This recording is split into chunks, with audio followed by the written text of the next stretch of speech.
Chapter 1, Awakening in the Meadow. The first sensation was grass. Cool, soft blades pressing against scales. A breeze carried the scent of wild flowers and something ancient and earthy that stirred instincts buried deep within a mind that was completely, terrifyingly empty. Who am I? The question echoed through a void where memories should have been. No name. No past. No faces. Just nothing. He opened his eyes. The world exploded into color-vivid greens stretching endlessly toward a horizon painted in soft oranges and pinks. He stood naturally on four legs, body low to the ground, tail swaying for balance.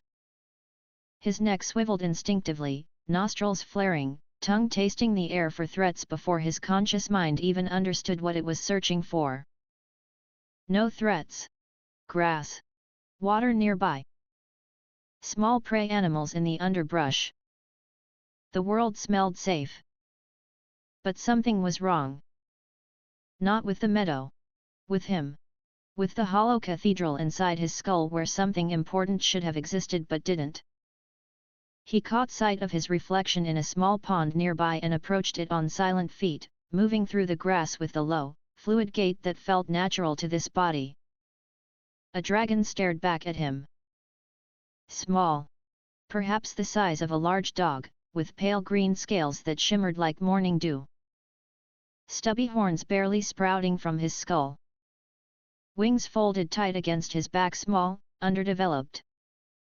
Gold eyes, slitted, ancient in a young face. He tilted his head. The reflection tilted with him. This is me.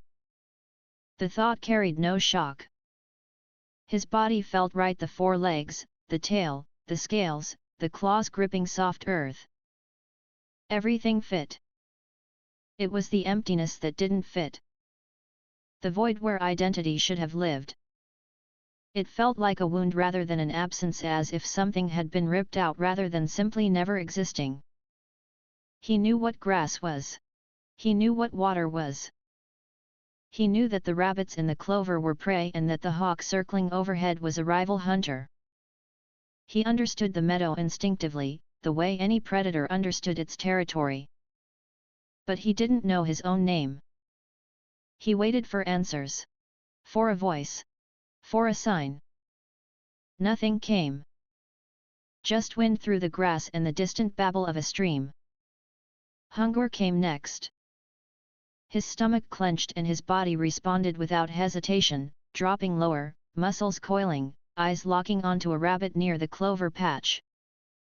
The wind was in his favor, blowing from the rabbit toward him, carrying its scent while masking his own. He moved through the tall grass, each step placed with instinctive precision. His body knew how to stalk. The knowledge lived in his muscles, his bones, the ancient architecture of a predator's brain. The rabbit's ear twitched. He launched. Fast. Low. Jaws closing around the rabbit's neck before it could complete its first panicked leap. A single crunch. The body went limp. He ate quickly, tearing meat from bone with practiced ease. His teeth were sharp. His jaw was strong for his size. The meal was warm and satisfying, the gnawing emptiness in his stomach fading with each bite. He licked blood from his claws and raised his head, scanning the meadow. Everything beyond 30 feet dissolved into a wash of blurred color and vague shapes. He could make out the general form of the tree line to the north, the shimmer of the stream to the south, but details were lost. A rabbit could be standing 40 feet away and he wouldn't know until it moved. My eyes are weak. Within 30 feet, his vision was excellent. He could track a beetle crawling across a stone, count individual petals on a flower, read the tension in a rabbit's haunches before it bolted. His world was a sharp circle of clarity surrounded by a haze of useless blur. Stay close. Fight close. Don't rely on seeing threats from far away. The dirt road was a vague brown line in the distance. He could tell it was there, could see something cutting through the green, but couldn't make out details.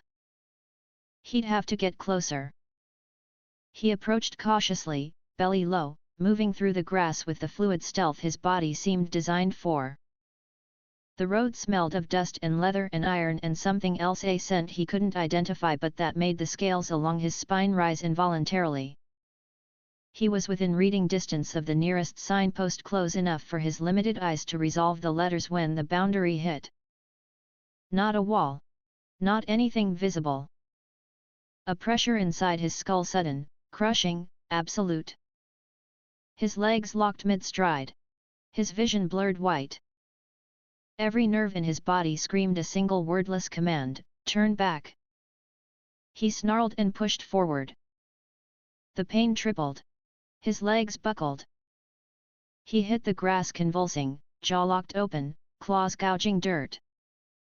It felt like his skull was being compressed from all sides, like something vast and indifferent was simply squeezing him until he complied. He dragged himself backward. 1 body length. 2. The pain vanished like a snuffed flame. He lay in the grass, panting, staring at the invisible line. Nothing marked it. No shimmer, no wall, no change in the grass. Just a boundary that existed inside his body rather than outside it, a leash written into his bones. He tested it 4 more times. North. South. West. A different spot along the eastern edge. Same result. Always the same. Crushing agony at the boundary. Instant relief upon retreat. The meadow held him like a fist. I can't leave. The realization settled into him like cold water. He could not flee. Whatever entered this meadow, he would face it here. The boundary was absolute. This is my territory. Not by choice. By force. He'd gotten close enough to the signpost to read it before the pain drove him back. The words were clear in his memory. Sunvale Meadow. Tutorial Zone Rank F. Recommended Level 1. Target, Meadow Drake. He understood each word individually. Tutorial Practice. Rank F, the lowest. Target Prey. Meadow Drake him. The sign was a hunting notice. It told passing travelers that something small and weak waited in this meadow to be killed. An easy first kill. Practice for beginners. And he couldn't tear it down. Couldn't even reach it. Things will come here to kill me. I cannot leave. I fight here or I die here. The fear came that night.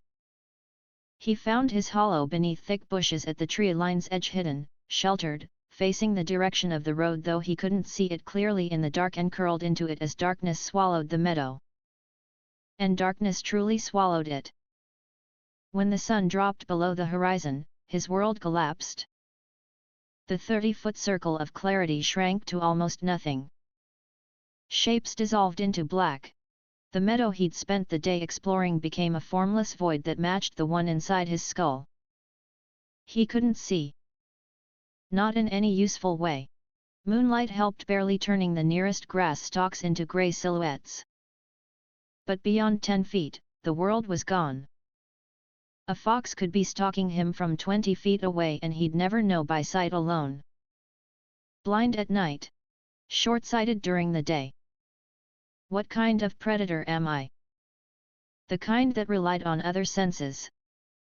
He pressed his belly to the earth and the world came back, not in light, but in vibration. The scurrying of mice beneath the soil.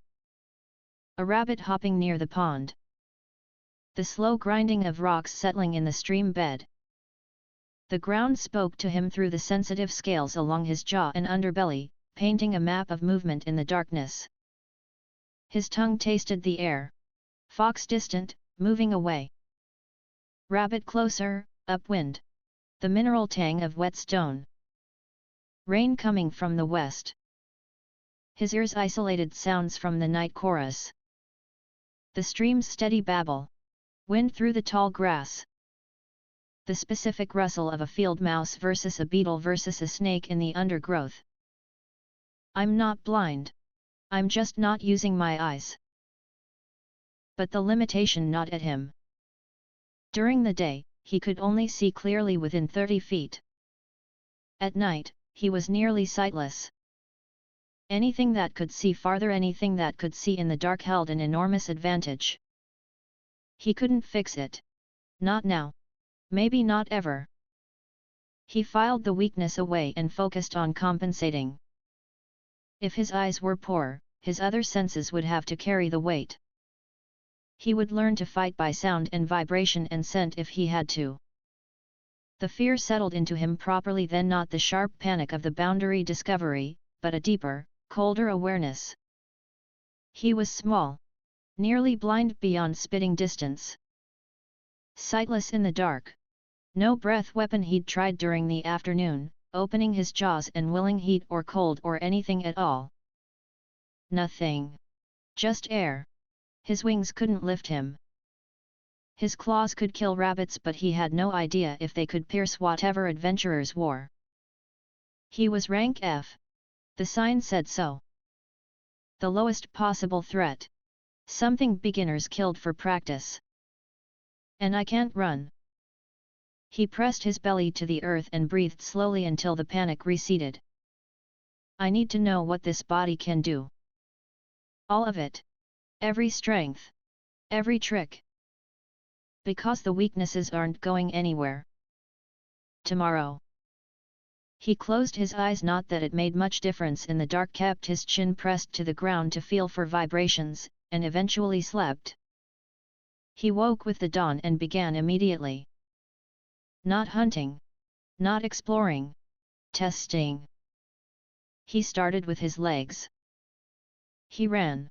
Flat out, claws tearing grass, tail streaming behind him for balance. The acceleration was explosive, 0 to full sprint in a heartbeat, his low body cutting through the tall grass like a blade. But the speed faded fast. After 40 or 50 body lengths, his muscles burned and his lungs heaved. He slowed to a trot, then stopped, panting. Fast. But not for long. He ran again. And again. Each time, he paid attention to different things. How his legs moved, the front pair reaching and pulling, the back pair driving. How his tail shifted to counterbalance turns. How his claws gripped differently on soft earth versus hard-packed ground versus wet stone. He discovered he could corner at full speed. His body was built for it, low center of gravity, wide-set legs, a tail that whipped sideways like a rudder. When he planted his front claws and pivoted, he could reverse direction so fast the grass he'd been running through was still swaying forward when he was already gone. Straight line speed, poor endurance. Agility exceptional. He tested his leap next. From a standstill, he could launch himself roughly 8 feet, an explosive burst powered by his back legs. From a running start, further, though landing was imprecise. He practiced until he could hit a specific rock from a specific distance 3 times out of 4. The landing mattered. He noticed that when he landed on his front claws first, he could immediately redirect into another leap or a sharp turn. When he landed flat, he lost a full second recovering his footing. Front claws first. Always. He climbed. The rocks around the pond, the fallen log near the tree line, the rough bark of the oaks at the meadow's edge. His claws gripped stone and wood well enough, but his body wasn't designed for climbing the way it was designed for running. He was slow going up, awkward on vertical surfaces, and his stubby wings threw off his balance when they caught the wind. But he could get on top of things. The fallen log. The larger rocks. And from elevation, his leap distance increased dramatically. He threw himself off the fallen log at a full sprint and covered nearly 15 feet before hitting the grass in a controlled roll. Height plus speed. That combination has potential. He spent the afternoon on his weapons. Teeth first. He bit everything he could find. Branches of different thickness. Dried bark. Soft wood. Hard wood. The limestone rocks around the pond, that was a mistake that left his jaw aching for an hour. His bite was strong. Stronger than his size suggested. He could snap a branch the width of his foreleg on the first attempt, and his teeth left deep gouges in green wood. The front teeth were for gripping and tearing. The back teeth could crush. But the real weapon was the bite mechanics. When he clamped down and twisted his neck, the force multiplied dramatically. Grip. Twist. Tear. His neck muscles were dense, powerful, designed for exactly this motion. A bite alone might not finish a fight. A bite combined with a neck twist would rip whatever he was holding apart. He practiced on thick branches until the motion was fluid. Lunge. Bite. Twist. Release. The branch would splinter and tear, showering the grass with fragments. Claws next. He raked them across bark, stone, packed earth. They left marks on everything except the hardest limestone. Sharp enough. 4 on each foot, curved inward for gripping. Not primarily weapons, they were tools for traction, for gripping, for holding prey in place while his jaws did the killing work. But they could cut. He discovered that a full-speed swipe across a sapling left 4 parallel gashes deep enough to weep sap. Used correctly, a raking slash across something soft, they would open skin. His tail surprised him. He'd been ignoring it, treating it as a balance aid. But when he whipped it sideways at a clump of tall grass, the stalks snapped cleanly. He tried it on a thin branch. The branch cracked. His tail was muscle. Dense, heavy muscle that moved fast. Not a killing weapon, but a tool for creating space or knocking something off balance while his teeth found their mark. He spent an hour integrating the movements. Leap forward, bite, twist, rake with front claws, whip tail at anything to the side, release, retreat.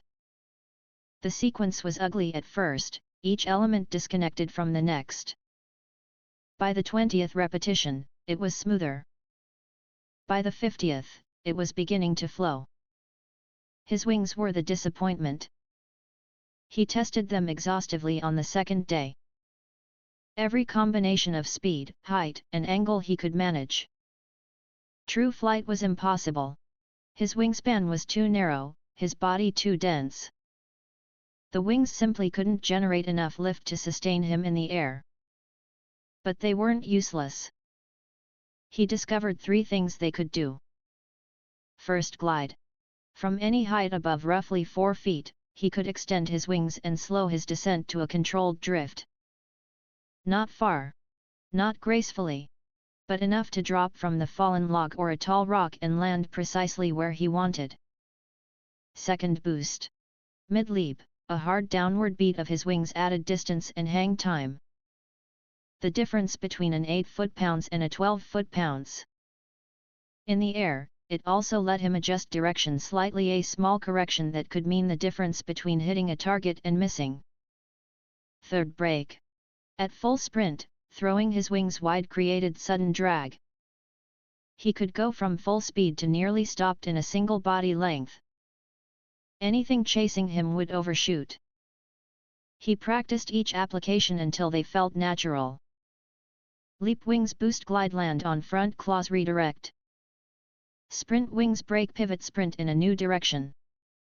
Drop from elevation, wings, slow descent, land silently. Not flight. But not nothing. Breath weapon testing became a morning and evening ritual. He would find a clear patch of ground, plant his feet, open his jaws wide, and strain. Willing heat. Willing cold. Willing anything at all. Nothing. Every time. He tried variations. Breathing in deeply first. Exhaling sharply. Tensing different muscles in his throat. Roaring, which produced a sound that was embarrassingly close to a loud cough. On the second evening, he felt something. Not in his throat, deeper. In his chest. A flicker, like a coal buried under ash. He reached for it mentally, tried to fan it to life. It vanished. He tried again the next morning. The flicker returned, faint and formless, but real. Something was in there. Something dormant. Not ready. He stopped forcing it after that. Whatever lived in his chest needed time or change or something he didn't yet understand. Straining at it was like trying to open a bud by pulling the petals apart. It would come when it came. Or it wouldn't. He accepted that and moved on. His other senses needed no practice, they were the compensation his body offered for his weak eyes. His tongue read the air like a language. Every flick painted information across the roof of his mouth: temperature, humidity, the chemical signatures of everything within range. Rabbit. Fox. Clover. Rain coming from the west. The mineral smell of limestone. Each scent carried direction and distance and a three-dimensional map of the invisible world beyond his 30-foot sight radius. His hearing was sharp enough to isolate individual sounds from the meadow's chorus. The stream's babble. Wind through different types of grass, tall stalks hummed lower than short ones. The specific rustle of a rabbit versus a field mouse versus a snake. But the sense that compensated most for his poor vision was the vibration. When he pressed his belly flat to the earth or even just his chin, the ground spoke. Tremors too subtle for air carried through stone and soil and into the sensitive scales along his jaw and underbelly. He could feel the footsteps of rabbits. The slow grinding of rocks settling in the stream bed. He tested the range. A rabbit hopping near the pond, he felt it from the tree line, 40 feet away. Beyond his sight, but not beyond his feeling. A fox trotting along the stream bank, he caught the rhythm from 60 feet. Twice his visual range. His own tail thumping the ground, he could feel the echo bounce off something solid and return. I can feel things I can't see. I can sense things approaching before they're close enough for my eyes to resolve them. If something heavy walks into this meadow, the ground will tell me before my eyes will. It wasn't a replacement for true vision. He couldn't feel colors or shapes or details through the earth. Just weight, rhythm, direction, and distance. But combined with his tongue and ears, it extended his awareness far beyond what his eyes could reach. He learned to layer the senses together. Vibration told him something was approaching from the east, heavy, two-footed, steady pace. His tongue told him it smelled of leather and iron and sweat. His ears told him the grass was parting at a height taller than any animal in the meadow. And only when it entered his 30-foot radius would his eyes finally confirm what his other senses had already mapped. I'm not blind. I just see differently. The limitation was still real. In a fight close range, fast movement, chaos, his weak eyes would matter. He wouldn't see a blade coming from 40 feet away. He wouldn't spot an archer taking aim from across the meadow. Within his range he could track a fly. Outside it, he was guessing. But he wouldn't be surprised. Not easily. Not if he kept his belly close to the earth. By the third day, he knew this body. Not perfectly. Not completely. He was still discovering small things, the way his scales could flatten or raise to regulate temperature. The way his pupils could shift shape in different light conditions, the way his heartbeat could drop to almost nothing when he held still, making him nearly invisible to anything hunting by sound. But he knew his weapons. Teeth and twist for killing. Claws for gripping and raking. Tail for balance and impact. Wings for gliding, boosting, and braking. He knew his movement. Explosive speed in bursts. Exceptional agility. Precision leaping. Silent stalking through tall grass. He knew his senses. Sharp within 30 feet, blind beyond it, sightless in the dark but compensated by a tongue that mapped the air, ears that isolated sounds, and scales that felt the earth's pulse. He knew his limits. No flight. No breath weapon. No endurance for sustained running. Poor vision. Night blindness. Fragile scales that could be pierced by sharp edges. Small size that meant any direct contest of strength would end badly. And he knew his cage. Every rock he could see up close, every shadow he'd walked through, every patch of mud and tall grass and hard-packed earth. The fallen log that created a bottleneck. The stream banks where thick mud would slow anything heavy. The tree line that offered cover and elevation. He couldn't leave. He had no magic, no breath weapon, no armor worth mentioning, and eyes that couldn't see past spitting distance. But he was fast. He was silent. He could feel footsteps through the dirt long before they entered his tiny circle of clear vision. And he knew this meadow the way he knew his own heartbeat. The third evening settled over Sunvale Meadow in shades of deep crimson and violet. He lay in his den beneath the bushes, chin pressed to the earth, facing the direction of the road he couldn't quite see from here. Target, Meadow Drake. The words on the sign he'd memorized. The hunting notice for his own death. The void pulsed behind his thoughts. Deep. Patient. Holding something vast in its darkness, something that shifted like a sleeping leviathan, too large to see, too deep to reach. What am I? The void said nothing. He let it go. The door would open or it wouldn't. Through the ground, through the sensitive scales along his jaw, he felt it. Vibration. Distant. Rhythmic. Growing steadily closer. Footsteps. On the road. One set. Heavy. The unhurried pace of something that wasn't worried about what waited at the end of its walk. He couldn't see it. Not from this distance. The footsteps were well beyond his 30-foot range, a blur of color and shape at best, invisible at worst in the fading light. But the ground told him everything his eyes couldn't. 2 legs. Heavy. Confident stride. Something metallic creating a faint secondary vibration with each step, armor, maybe, or a weapon hitting a belt. His nostrils flared, tongue tasting the wind. Too far for scent yet. But the vibrations were getting stronger. Getting closer. His body responded without conscious thought. Muscles tightened. Claws pressed into the earth. His breathing slowed to almost nothing, heartbeat dropping to a low, steady drum. He knew this body now. Every strength. Every weakness. Every trick and limitation. He knew this meadow. Every path, every shadow, every silent approach. And soon when those footsteps crossed the boundary, when the vibrations sharpened into the clear rhythm of boots on grass, when whatever was coming finally entered his 30 feet of clear vision, he would know his enemy too. The footsteps grew louder. Something was coming down that road. Coming for him.